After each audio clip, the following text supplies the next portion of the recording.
Tuan satu buah.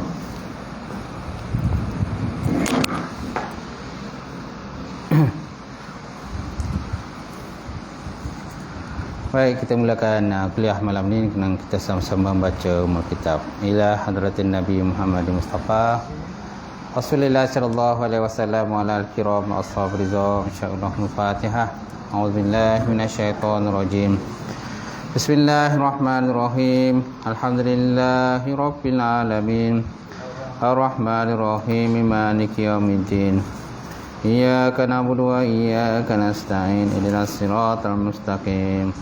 Siratal ladzina an'amta 'alaihim ghairil maghdubi 'alaihim waladdallin. Amin. Assalamualaikum warahmatullahi taala wabarakatuh. Alhamdulillahilladzi hadana li hadza wa ma kunna linahtadiya laula an hadanallah. Asyhadu an la ilaha illallah wahdahu la syarikalah wa asyhadu anna Muhammadan abduhu wa rasuluh. Allahumma salli wa sallim ala sayyidina wa nabina wa maulana Muhammad wa ala alihi wa sahbihi wa man da'a bi da'watihi wa sanna bi sunnatihi ila yaumiddin. Rabbi shrah li sadri wa yassir li amri wahlul 'uqdatam min lisani yafqahu qawli. Subhanaka la ilma lana illa ma 'allamtana innaka antal alimul hakim. Wala haula wala quwwata illa billahil aliyyil azim. Qala Allah Subhanahu wa ta'ala fil Qur'anil Karim ba'da auzubillahi minasyaitonir rajim. Bismillahirrahmanirrahim. Yarfa'illahu allazina amanu minkum wallazina utul ilma darajat. Maksudnya Allah Subhanahu wa ta'ala mengangkat orang-orang yang beriman dan berilmu di kalangan kamu akan beberapa derajat. Waqala Nabi sallallahu alaihi wasallam, la yu'minu ahadukum hatta hawahu tab'an lima jitu bih. Tidak, maksudnya tidak sempurna iman salah seorang kamu sehingga hawa nafsunya cenderung ataupun akur kepada apa yang aku bawa. Kata Rasulullah sallallahu alaihi wasallam, nawaitu ta'alluma wa ta'lim wa tazakkura wa tazkir wa naf'a wal intifa' wal ifadatu istifadah wal hasa 'ala tamassuki bi kitabillah wa sunnati rasuli wa du'a ila al-huda wa dalalati ila al-khairi ibtigha'a wajhillah wa mardatihi wa rukubihi wa sawabihi subhanahu wa ta'ala. Faqala Allah subhanahu ya rahmati silakan Tuan Fadil Tuan Imam, seterusnya silakan Tuan Bilal, seterusnya jawatan kuasa surau, Tuan-tuan haji, tuan-tuan hajah, sidang jemaah muslimin muslimat, mukminin mukminat wa ta'ala. Alhamdulillah, kita panjatkan puji dan syukur kepada Allah Subhanahu wa taala kerana dengan limpah kurnia dan rahmat daripada Allah. Sekali lagi kita dapat bersama malam ni kuliah ganti. Patutnya kuliah kita Sabtu malam Ahad. Jumaat malam Sabtu.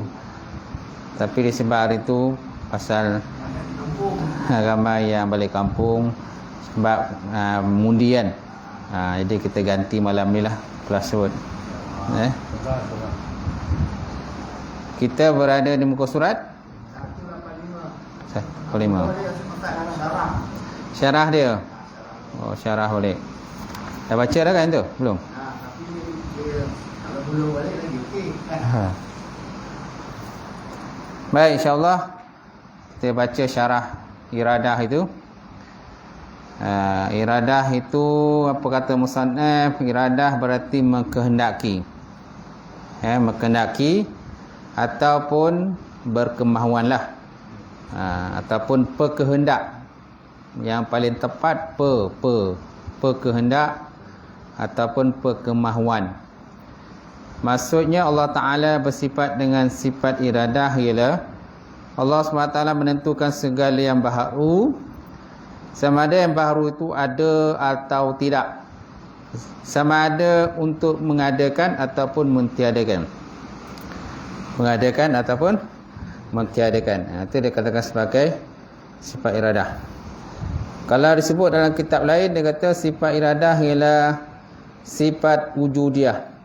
Sifatun wujudiyah al-qa'imah bizatillahi ta'ala.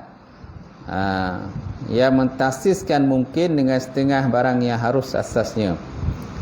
Itu maksud iradah. Sifat wujudi ataupun subuti yang berdiri dengan zat Allah Subhanahu Wa Taala, yang mentakhsiskan, mengkhususkan benda yang mungkin dengan setengah barang yang harus atasnya. Mungkin, apa dia mungkin? Alam lah. Alam. Terkatakan mungkin.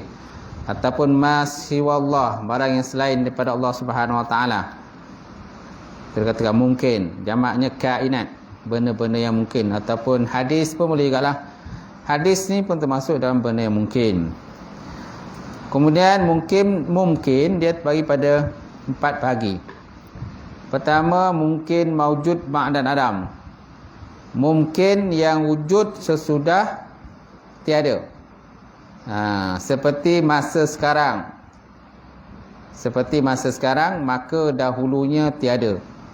Seperti masa sekarang yang kita duduk sekarang ni, maka dahulunya tiadalah masa tersebut. Yang kedua, mungkin ma'dum ba'dal wujud. Mungkin ma'dum, mungkin tiada sesudah daripada wujud. Artinya mungkin yang tiada sekarang ini dahulunya ada. Seperti zaman yang telah lalu. Itu dikatakan sebagai mungkin ma'dum ba'dal adam. Mungkin tiada sesudah daripada ada. Iaitu mungkin yang tiada sekarang ini dahulunya ada, seperti segala zaman yang telah lalu. Yang ketiga, mungkin sayujad. Mungkin sayujad artinya mungkin yang lagi akan datang. Seperti hari kiamat. Seperti hari kiamat yang akan berlaku akan datanglah. Itu dikatakan mungkin sayujad. Dan yang keempat, mungkin ilmu Allah Subhanahu Wa Taala annahu lam yujad. Mungkin pada ilmu Allah Subhanahu Wa Taala bahawa sesungguhnya ianya tidak wujud. Artinya mungkin yang diketahui Allah Taala bahawasanya tiada dijadikan dia. Seperti iman Abu Jahal. Seperti iman Abu Jahal memang tak dijadikan Allah Taala lah beriman. Dan keempat-empat mungkin itu dita'alluq oleh kudrah dan iradah Allah Subhanahu Wa Taala. Itu dikatakan mungkin. Semana mungkin pada pembahagian mungkin lah. Ini disebut dalam kitab Aqidatun Najin lah, berkenaan dengan definisi ataupun ta'arif kepada iradah. Cuma dalam kitab ni dia kata iradah, maksudnya Allah Ta'ala bersifat dengan iradah berkehendak, ialah bahawa Allah Ta'ala menentukan segala yang baharu. Dialah yang menentukan, mentahsis mana menentukanlah.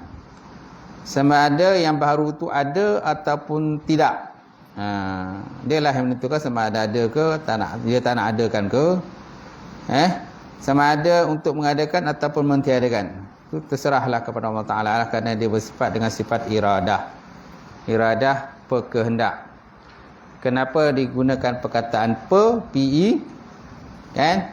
Kerana ini dia adalah sifat wujudi, bukan sifat perbuatan. Kalau perbuatan, barulah kita kata Allah Ta'ala berkehendak. Itu kata perbuatan lah. Seperti sifat-sifat manawiyah. Kaunuhu Ta'ala qadiran, kaunuhu Ta'ala muridan. Kadang Allah Ta'ala itu yang berkehendak, kadang Allah Ta'ala itu yang mengetahui, kadang Allah Ta'ala itu ialah yang berkuasa kan. Itu boleh kita katakan sebagai sifat perbuatan. Sifat perbuatan lah. Sedangkan Macam iradah ni dia adalah sifat sujudi ataupun subuti yang tidak bercerai tanggal daripada Allah Subhanahu wa taala. Baik. Apabila disebut baru itu, maka dia meliputi segala makhluklah atau selain daripada Allah Taala. Nah, itu dikatakan baru. Benda baru ni, benda baru ataupun benda mungkin lah. Mungkin, mim kap nun, mungkin. Kalau dalam bahasa ejaan Melayunya MUMKIN.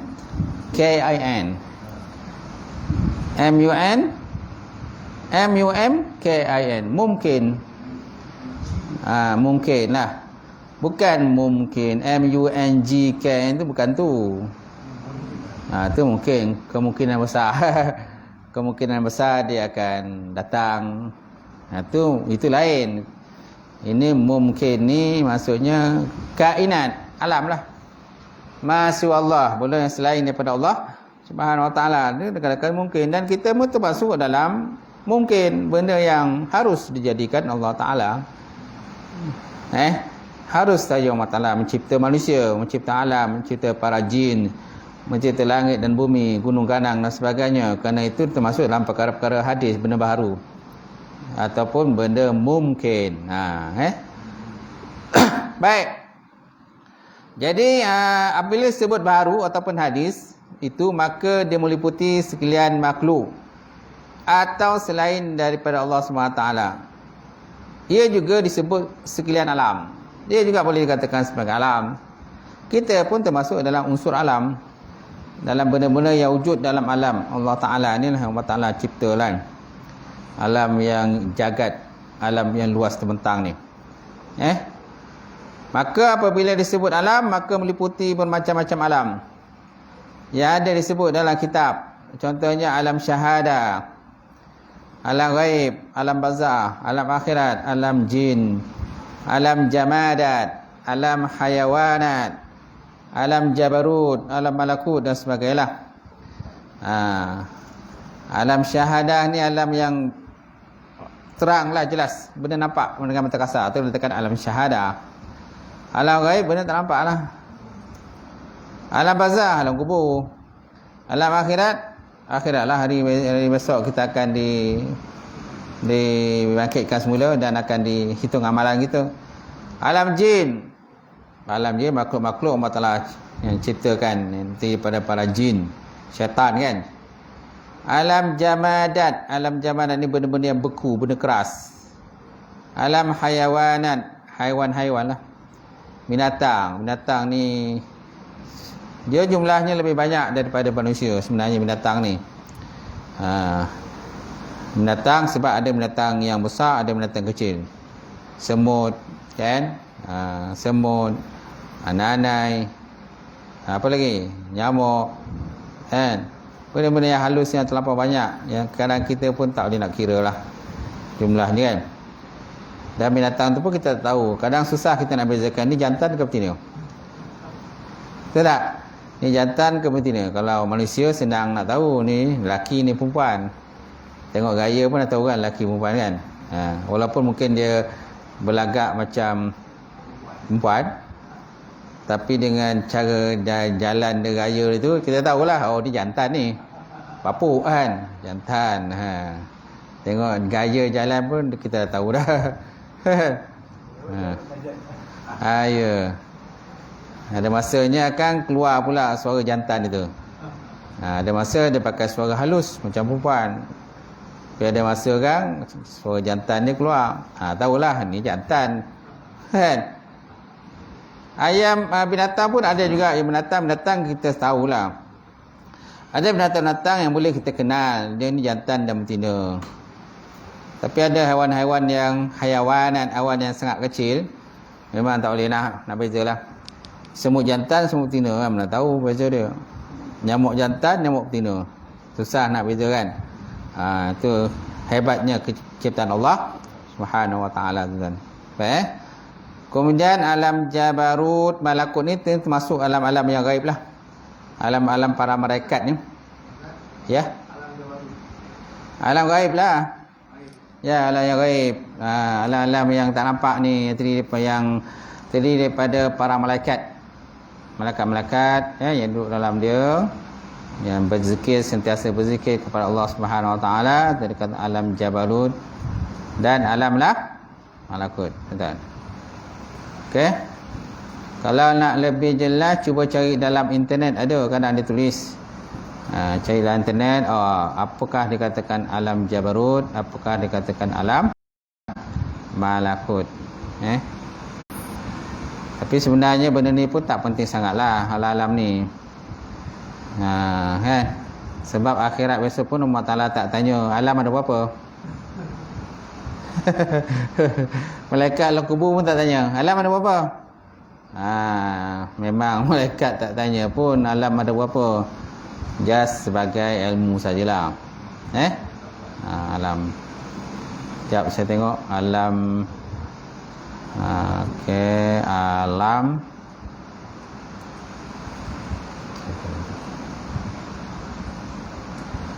Dia ada alam Jabarut, alam malakut, alam lahut. Macam-macam lah alam.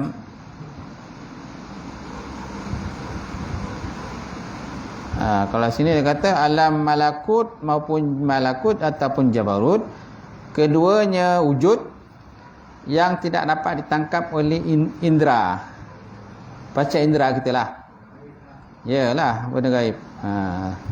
Alam yang tak boleh kita nak tangkap dengan panca indera. Dia ada alam mulku, alam nasut, alam Jabarut. Kalau sebut dalam kini alam Jabarut ialah alam yang tidak dilihat oleh mata zahir kita. Ia juga disebut sebagai alam rohani. Isinya antaranya jin, syaitan, kan? Dan kejadiannya daripada bangsa jin, syaitan dan bangsa-bangsa jin yang lain. Okey? Yang asalnya pada unsur api lah. Unsur api itu dekat alam Jabarut. Alam malakut, ia juga disebut sebagai alam para malaikat. Dalam pandangan ahli tasawuf disebut alam qalbi, alam hati, di mana penghuni terdiri daripada para malaikat. Asalnya daripada unsur angin, kejadiannya daripada nafsu mutmainnah. Kan? Ini adalah sebut sikitlah. Kemudian alam lahut. Alam lahut berasal daripada ilahun ataupun ketuhanan. Okey. Alam ghaibi, alam ghaib. Alam mulku pun ada. Dan macam-macam lah. Alam saghir. Alam saghir, alam yang kecil. Istilah bagi diri kita lah ataupun jasad kita. Kemudian ada alam kabir, alam besar. Alam besar, alam semesta. Kemudian ada alam roh. Alam roh kan, alam janin. Alam roh ada, alam janin. Alam misal. Alam ajasam. Alam insan. Banyak warna lah alam ni. Tapi benda ni tak penting sangat lah. Taklah penting sangat. Sebab malaikat pun tak tanya lah besok alam ada berapa. Betul tak? Kalau orang nak nikah pun, juru nikah pun tak tanya alam ada berapa kan. Tak tanya alam. Okey, just pengetahuan je lah, ilmu macam tu. Baik, seterusnya hakikat sifat iradah itu ialah qadim, lagi azali, dan berdiri atas zat Allah Subhanahu Wa Taala. Hakikat dia lah, hakikat iradah itu ialah qadim. Iradah tu mestilah sifatnya qadim, lagi azali. Dia bukan benda hadis. Iradah bukan benda hadis, tapi qadim. Sebab apa? Dia termasuk dalam salah satu daripada sifat yang wajib bagi Allah Ta'ala. Segala sifat yang wajib bagi Allah Ta'ala mestilah sifatnya qadim. Qadim lah, sedia. Qadim. Bukannya benda baru. Tapi iradah yang ada pada kita, kita pun ada juga iradah. Bila lapar kita nak makan kan? Betul tak? Bila lapar kita nak makan. Bila haus kita nak minum. Berkendak lah tu. Berkendak kepada makan, berkendak pada minum. Bila kita mengantuk kita berkendak kepada tidur. Betul tak? Bila kita susah, kita minta pertolongan bantuan rakan kita, berkehendak lah. Tapi sifat berkehendak yang pada kita tak akan sama dengan sifat berkehendak yang ada kepada Allah Subhanahu Wa Taala. Baik. Dan harus pada Allah Subhanahu Wa Taala untuk mengadakan ataupun mentiadakan sesuatu perkara. Harus Allah Taala mengadakan dan mentiadakan sesuatu perkara. Bukan wajib lah. Dia tak wajib pun Allah Taala mengadakan satu benda tu. Harus bagi dia. Contohnya Allah Ta'ala mencipta manusia. Harus je. Allah Ta'ala tak berhajat pun pada manusia. Tapi manusia lah yang berhajat kepada Allah. Baik, kemudian manusia tidak mempunyai daya kehendak dan ketentuan Allah Subhanahu Wa Ta'ala. Manusia tidak mempunyai daya upaya. Melainkan apa yang Allah Subhanahu Wa Ta'ala kenaki. Kan biasa kan kita sebut wala haula wala quwata illa billahil alim azim. Wala haula wala, tiada daya dan tiada kekuatan, kan? Melainkan dengan Allah Subhanahu Wa Taala yang Alimul Azim. Alim mana tinggilah. Al-Azim lagi Maha Agung. Jadi manusia tidak mempunyai daya upaya. Hakikat sebenarnya kita tak ada daya upaya pun.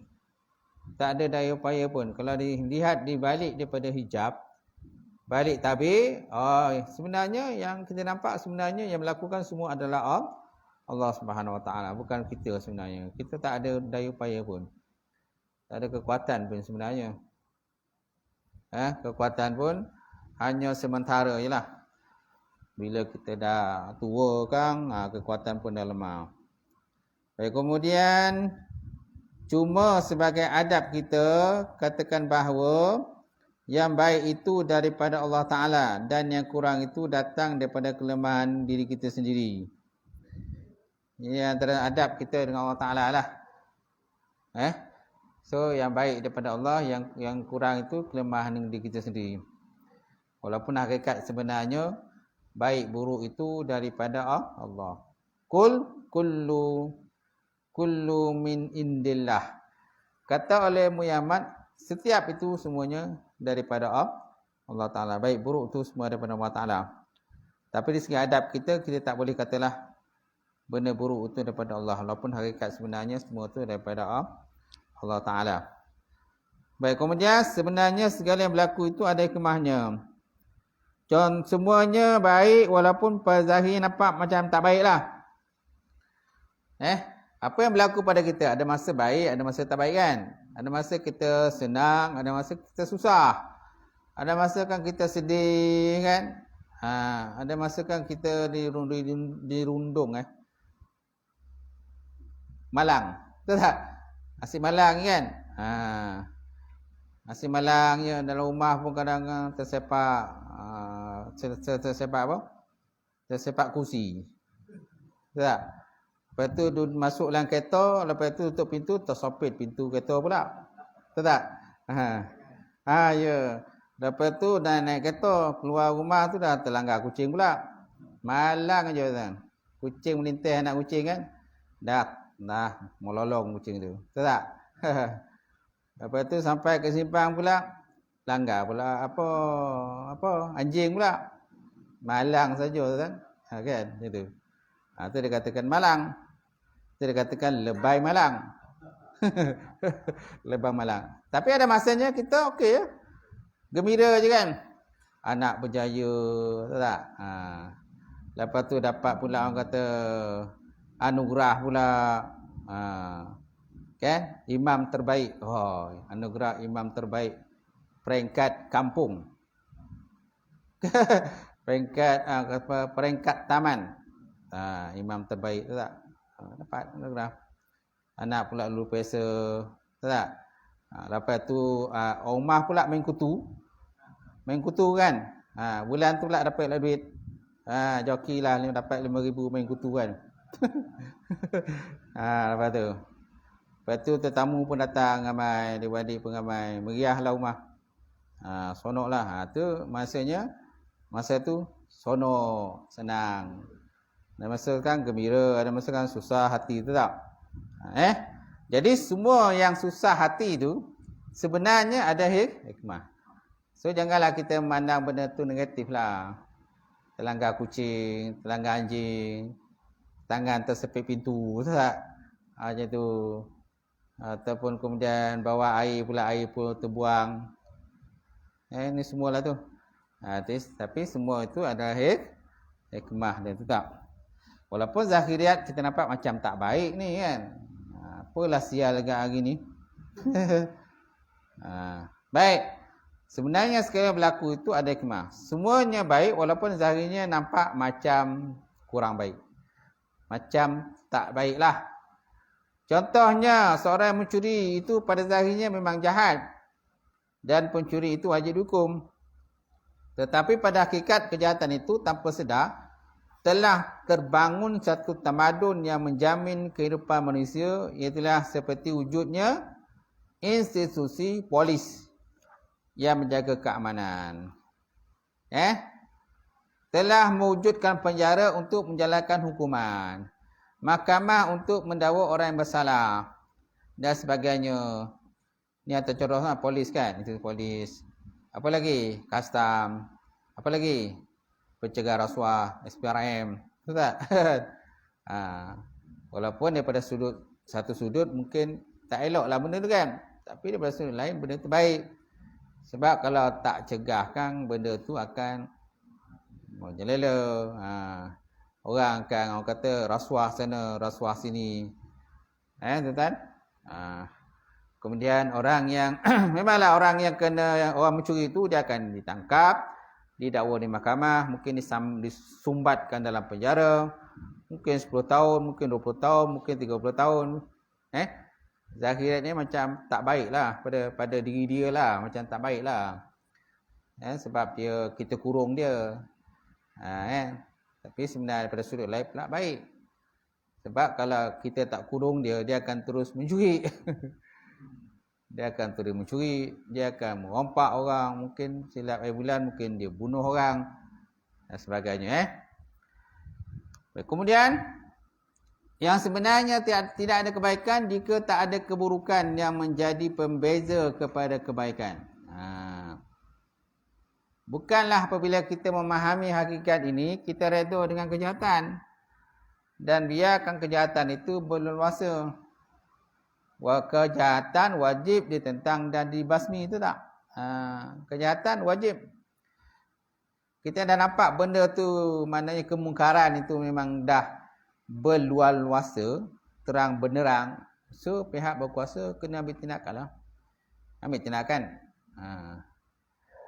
Bukan makna kita nak, walaupun ada hadis kata janganlah orang kata kau mencari kesalahan orang kan ada tu. Jangan suka kan hadis suruh menutup kelemahan. Hadis suruh menutup kita keaiban orang lain dan sebagainya. Tapi kalau seandainya perkara itu belum sampai kepada pihak berkuasa, memang kita boleh tutuplah. Tapi kalau benda tu dah sampai kepada pihak berkuasa pula wajib menjalankan tugas. Kalau tidak kan apa dia makan gaji buta lah namanya. Biarlah dia kata. Kita ni semua memang tak nak orang kata mencari-cari kesalahan orang lain. Kami memang tak suka nak buka aib orang. Biarlah dia mencuri. Biarlah dia minum arak. Biarlah minum zina.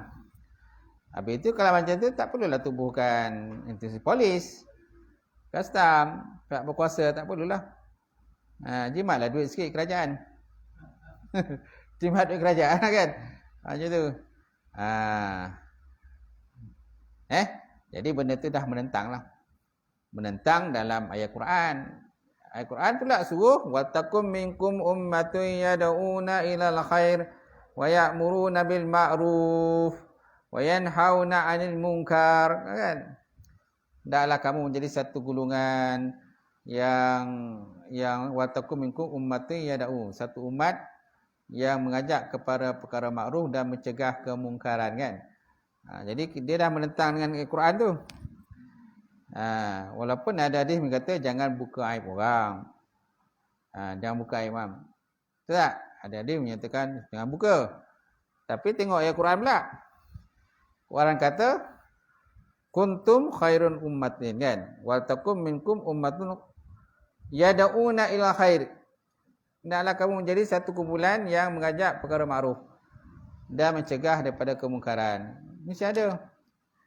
Sebab kalau takkan kebatilan, kemungkaran akan berleluasa lah. Bila leluasa akan mengundang penyakit. Kalau orang berzina akan mengundang penyakit AIDS, kan? Sifilis lah, penyakit kulit, macam-macam lah. Dan sampai itu mengundang azab sisaan bala bencana daripada Allah Subhanahu Wa Taala pula. Sebenarnya hadis jangan buka kaipan tu pun dia kena tengok jugalah dipertempatkan di mana. Itu kalau seandainya benda-benda tu belum berluasa lagi, bolehlah kita tutup. Tapi kalau dah terbongkang benda tu, dah zahir nampak benda tu kan, kita kena cegah lah. Kalau tidak nanti orang lain akan ikut dah sekali kan. Samalah. Baik. Seterusnya, kejahatan wajib ditentang dan dibasmi. Cuma kita kena faham, kita menentang kejahatan itu adalah kerana perintah Allah Ta'ala, bukan berdasarkan kemarahan dan nafsu semata-mata. Nampak? Jadi kita cegah mungkar, orang bermaksiat tu, semua adalah perintah daripada Allah. Jadi mana tak menentanglah dengan hadis dengan buka aib tu.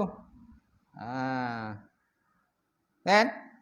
Kerana kita mesti ada golongan yang kata cegah mungkar. Cegah golongan kata kalau agama tu dia punya kuat kuasa pencegah maksiat kan? Pencegah maksiat. Kena ada lah. Baik. Segala yang berlaku tu adalah kehendak Allah Ta'ala yang maha kaya. Nampak? Dan orang yang buat jahat pula, jangan dia kata, oh aku dah ditakdirkan orang jahat. Tak betul lah. Macam yang lepas yang kita dah bincang kan.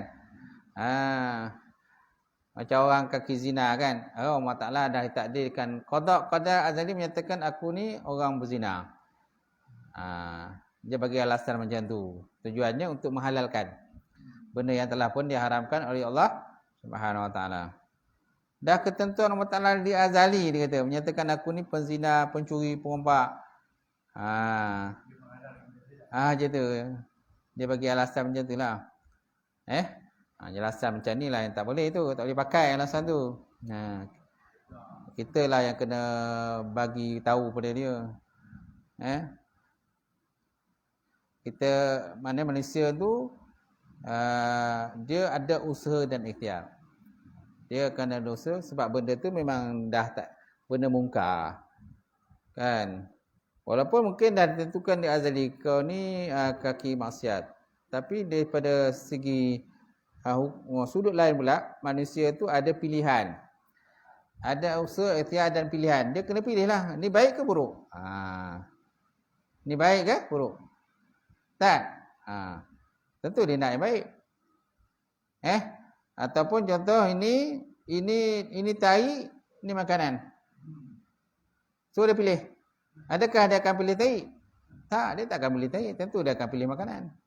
Kat situ pandai pula dia pilih makanan. Ini daging khinzir.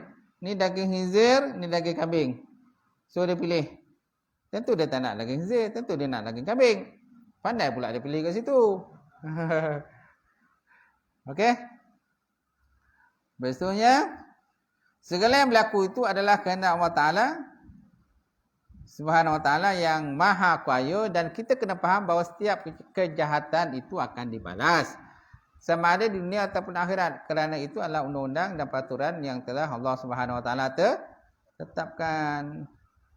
Allah Ta'ala tetapkan undang-undang syarak kan. Maqasid syariah. Tahu, pernah dengar kan maqasid syariah? Kenapa Allah Ta'ala mengadakan undang-undang syarak ini? Antaranya ialah menjaga agama. Hifzuddin untuk menjaga agama. Apa lagi? Hifzul mal, untuk menjaga harta. Kenapa adanya orang mencuri ini kena potong tangan? Kerana hifzul mal, kerana nak jaga harta orang. Nak jaga harta. Kemudian orang yang berzina, kenapa perlu dirotan? 100 kali rotan kalau hukum syarak kan. Kerana nak hizbun nasab, untuk nak jaga keturunan. Nak jaga keturunan. Kemudian orang yang minum arak, kenapa perlu dirotan? Kena pukul kan. Kerana hizbul akli, untuk nak jaga akal. Akal kita supaya jangan rosak. Itu dikatakan maqasid syariah. Maqasid, tujuan syariat itu diadakan.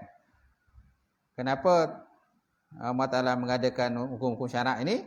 Sebab apa? Kerana nak menjaga nyawa, kan? Nak jaga nyawa manusia, nak menjaga harta manusia, nak menjaga keturunan manusia, nak menjaga akal manusia, dan nak menjaga maruah diri manusia kan.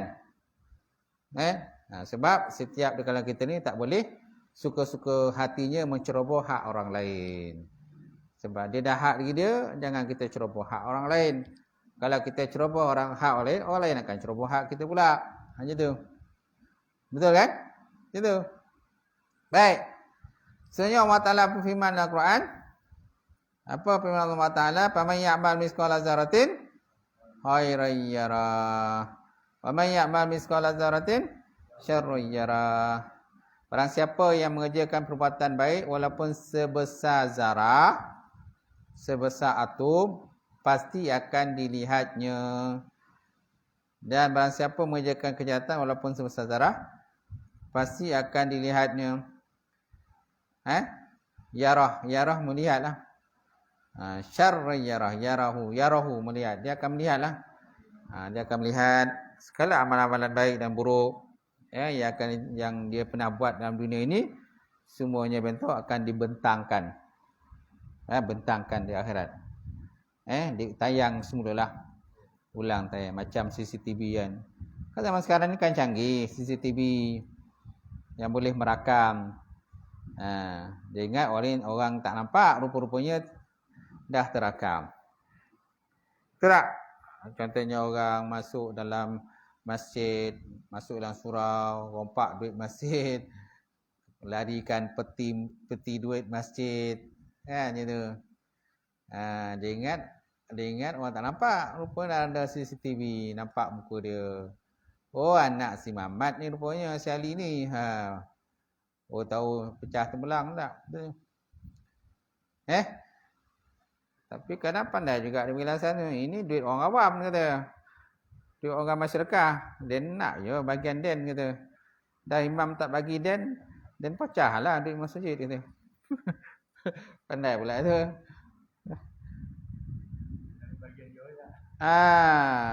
Nak ambil bahagian dia. Baik. Seterusnya, walaupun begitu, kita mesti ingat, dia kata, bahawa manusia ini mempunyai bahagiannya di dunia. Artinya manusia mempunyai peluang dan yang telah Allah Ta'ala peruntukkan di dunia. Firman Allah Subhanahu Wa Ta'ala Al-Quran, "Wabtaghi fima ataqallahu darul akhirah, wala tansa nasibaka minad dunya." Wabtaghi fima ataqallah, dan carilah ataupun tuntutlah apa-apa yang telah diberikan Allah Ta'ala kepada kamu. Ini keselamatan kamu di akhirat besok. Wala tansa nasibaka, dan jangan kamu lupa akan nasib kamu, bahagian kamu, minad dunya, daripada dunia. Kerana dunia ini pun mazra'atul akhirah. Dunia adalah jambatan untuk akhirat. Kita tak akan terus sampai ke akhirat kecuali mesti melalui dunia dahulu. Mesti melalui dunia dahululah. Kecuali orang-orang yang telah pun dipilih Allah Ta'ala. Lahir ke dunia terus meninggal. Itu biasa baby lah. Bayi yang masih kecil kan, lahir-lahir meninggal. Ataupun dalam kandungan ibu lagi contohnya, dah meninggal lah. Belum nampak dunia dah meninggal. Itu lain. Tapi kebiasaan manusia ni, mesti dia akan lahir ke dunia. Tengok dunia lah kan. Ada umur yang panjang, ada umur pendek. Ada yang kadang-kadang waktu kecil dah meninggal. Ada yang waktu remaja meninggal. Ada yang ketika dah dewasa meninggal. Ada yang dah berumah tangga meninggal. Ada yang dah sampai tahap orang kata nyanyuk, tua bangka baru meninggal. Ada yang tak meninggal-meninggal. Ada tak? Ada tak yang tak meninggal-meninggal? Tak ada. Dia pasti akan meninggal. Cuma kadang belum sampai masa dia nak meninggal. Cerita. Tapi satu hari nanti dia akan meninggal.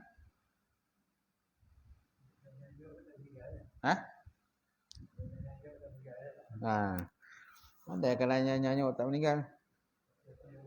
Allah Ta'ala bagi kelebihan kat situlah. Panjangkan umur dia. Ada juga kadang. Ada juga Allah Ta'ala dia panjang umur tu ada sebab. Tak ada sesaja Allah Ta'ala panjang umur tanpa sebab. Mesti ada sebab akibat sebalik daripada tu. Kadang Allah Ta'ala nak tunjukkan. Kan? Waktu dia muda dulu dia jahat. Dia degil. Jadi bila dah tua Allah Ta'ala tunjuk dia. Ni kesan daripada kedegilan kau. Ni kesan daripada perbuatan jahat kau dulu. Sebab waktu kau muda tak ada siapa yang berani nak tegur. Kalau kau buat salah. Tapi bila kau dah tua, nampak baliklah. Kan, benda-benda batil yang kau dah buat sebelum tu nampak. Baik. Habis dah? Cukup? Cukup dah? Isyak dah kan? Bisa?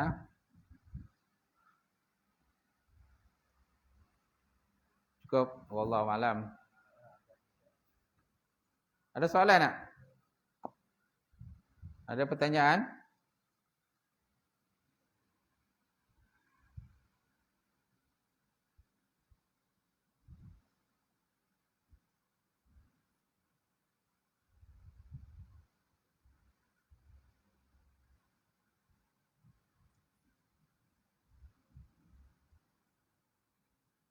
Ada?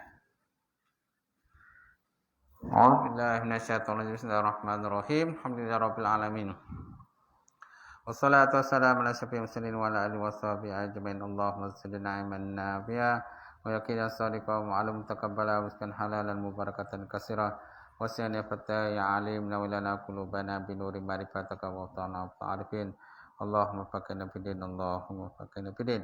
Allahumma ja'al hadza jamal marhuma wa tafarraqana min ba'di tafarruqan ma'suma.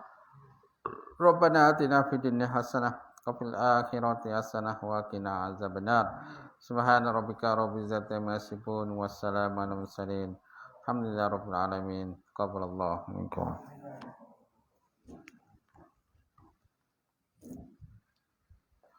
Isi dah kedatangan.